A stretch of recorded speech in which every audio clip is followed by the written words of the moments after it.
మృగశిర కార్తె సందర్భంగా ఆస్తమా, ఉబ్బసం, దమ్ము, దగ్గు వంటి శ్వాస సంబంధాల వ్యాధుల నిర్వాహకులు ప్రతి ఏడా పంపిణీ చేసినట్లుగానే ఈ ఏడాది కూడా చేప ప్రసాదం పంపిణీ చేసేందుకు బత్తిని కుటుంబ సభ్యులు సిద్ధమయ్యారు. హైదరాబాద్లోని ఎగ్జిబిషన్ గ్రౌండ్స్లో చేపల ప్రసాదం పంపిణీకి ఏర్పాట్లు పూర్తి చేసినట్లు నిర్వాహకులు తెలిపారు. ఇందుకు సంబంధించిన వివరాలను మీడియాకు వెల్లడించారు.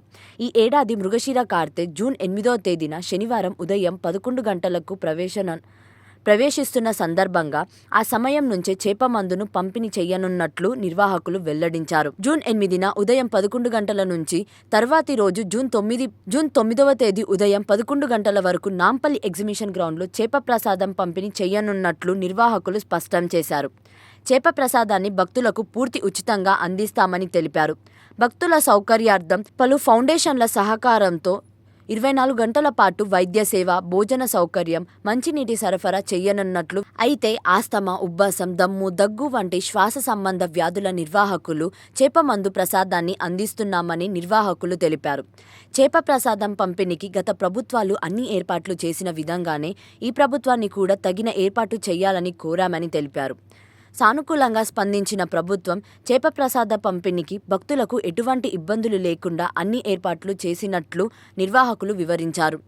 ఇదిలా ఉంటే ఏటా మృగశిర కార్తె రోజున హైదరాబాద్లోని నాంపల్లి ఎగ్జిబిషన్ గ్రౌండ్లో బత్తిని కుటుంబ సభ్యులు చేప మందు పంపిణీ చేస్తున్న విషయం తెలిసిందే. ఈ చేప ప్రసాదం కోసం 2 తెలుగు రాష్ట్రాల నుంచే కాకుండా దేశంలోని పలు రాష్ట్రాల నుంచి భారీ సంఖ్యలో ప్రజలు తరలివస్తుంటారు. 1947లో హైదరాబాద్ సంస్థానంలో చేప మందు ప్రసాద పంపిణీ ప్రారంభమైందని చెప్పుకుంటారు. అప్పట్లో వీరన్న గౌడ్ అనే వ్యక్తి ప్రతి మృగశిర కార్తె ముందు రోజు నుంచి చేప ప్రసాదాన్ని పంపిణీ చేశారు. ఆయన తర్వాత అతని కుమారుడు బత్తిని శంకర్ గౌడ్ ఈ ప్రసాదాన్ని ఏటా పంపిణీ చేశారు.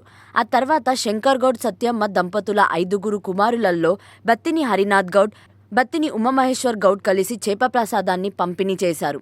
మధ్యలో కోవిడ్ కారణంగా చేప ప్రసాదం పంపిణీ 2 ఏళ్ల పాటు నిలిచిపోగా గత ఏడాది నుంచి చేప ప్రసాదం పంపిణీకి ప్రభుత్వమే అన్ని ఏర్పాట్లు చేసింది. కాగా వాయుభారంతో బత్తిని హరినాథ్ గౌడ్ 2023లో మృతి చెందారు.